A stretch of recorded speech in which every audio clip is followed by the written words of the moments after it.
He'll be able to get up from this.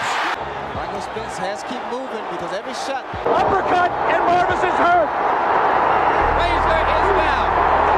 Joe Cortez moves in to have a... Mike Tyson has held the fascination of sports fans since he first began annihilating opponents in the spring of 1985, when all saw he was a compelling tour de force, that rare athlete who could redefine the brutal sport of prizefighting. But in the years to come, his unique blend of savage athleticism and tabloid celebrity earned him a tumultuous reputation, bringing with it roller coaster waves of acclaim and condemnation. His 20-year boxing career concluded in 2005 with a fight against Kevin McBride in Washington, D.C. And today, we remember the last farewell fight of the legend.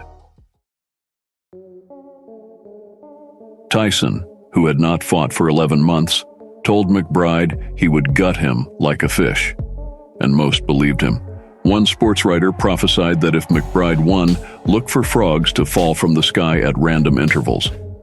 But once the actual fight began, a very different and far less biblical story unfolded.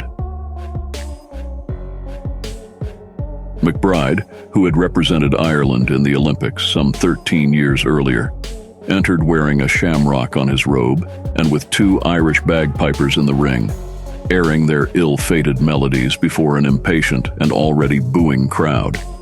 Mike Tyson's ring walks had once been the intimidating stuff of legends, but on this night he strode in casually and without flourish, looking unpretentious, even diffident, in a baggy black t-shirt. His relatively new facial tattoo thrilled the audience, as the mere fact of his presence brought everyone to their feet. The crowd energized by the spectacle, be it real or imagined. Tyson's stocky, muscular physique, even at age 38, still looked imposing. And while McBride stood 7 inches taller and weighed some 40 pounds heavier, the pale skin of his midsection sagged like an unbaked shepherd's pie. At the bell, both rushed to the center of the ring, McBride pushing a pair of left jabs as Tyson attempted some defensive head movement. Though little of Mike's famous peekaboo remained, it appeared that years of flat-footed belligerence had dulled his skills, and the first 2 rounds were plodding affairs. Something else Mike Tyson's doing, and it might not hurt him tonight, although he's getting hit on the inside. He's swearing himself up to the percent because of the knee injury. Over the top comes McBride, and then the right uppercut. Bring up. So Mike Tyson has to get up and get to that big 6'6" McBride, missing with the left. A lot of arm punches. Now, there were moments in the last round where the body work was effective. There he throws on the inside. Look how he's squaring himself up, though.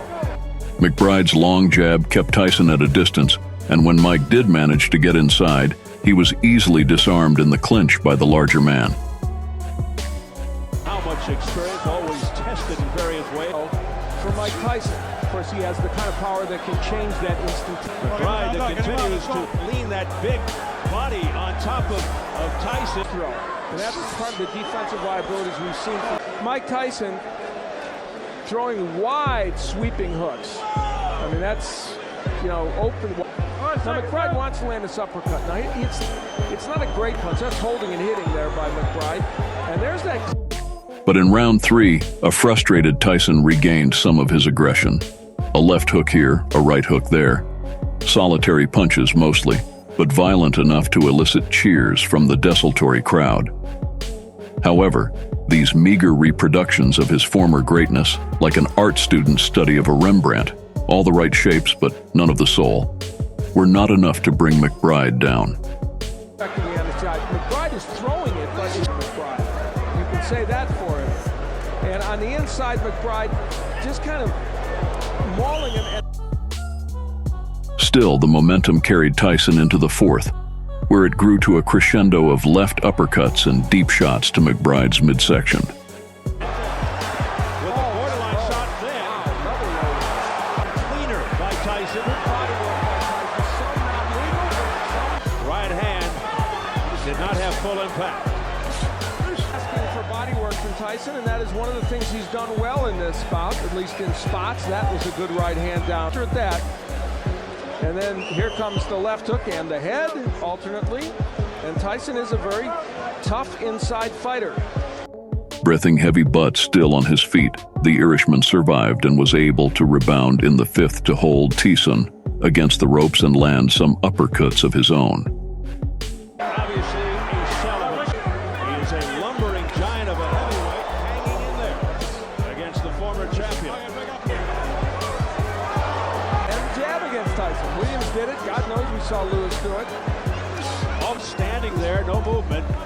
Just a target for McBride. And he's landing rights on the inside considerably. Sure has. And now McBride from the outside.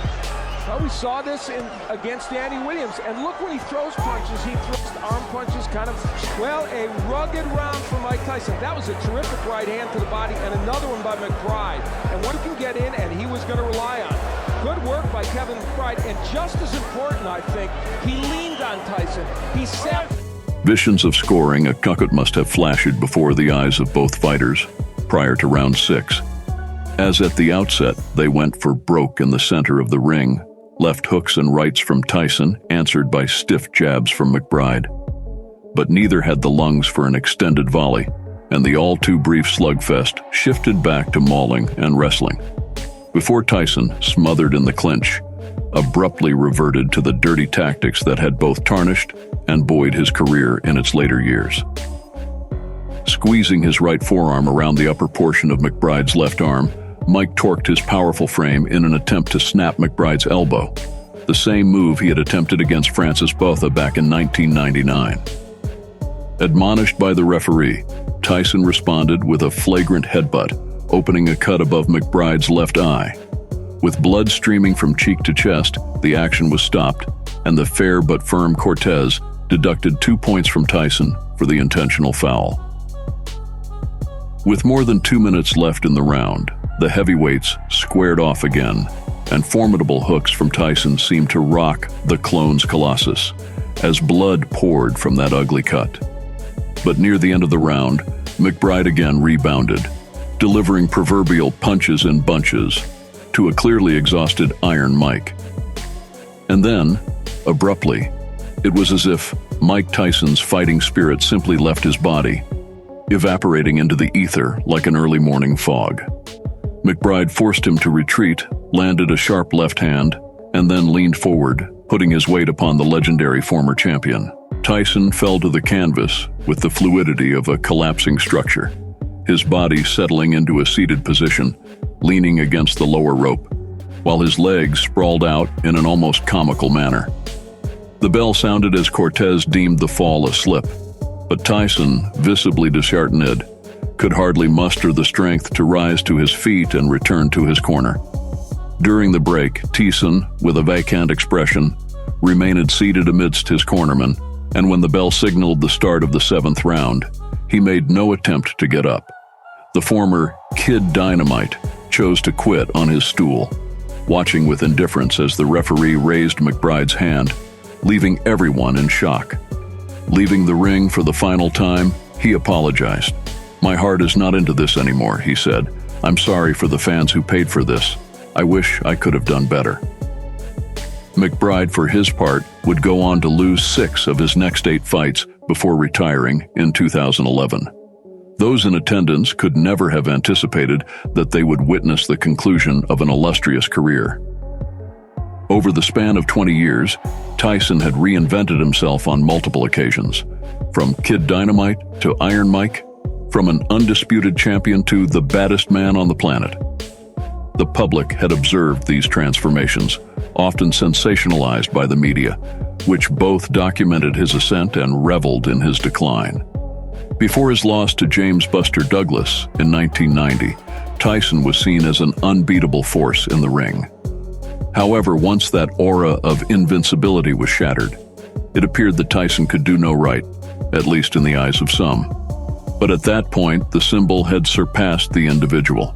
Neglect of training had eroded the technical skills of the former protege of Custamato, leaving us with the demeanor of a warrior rather than the discipline.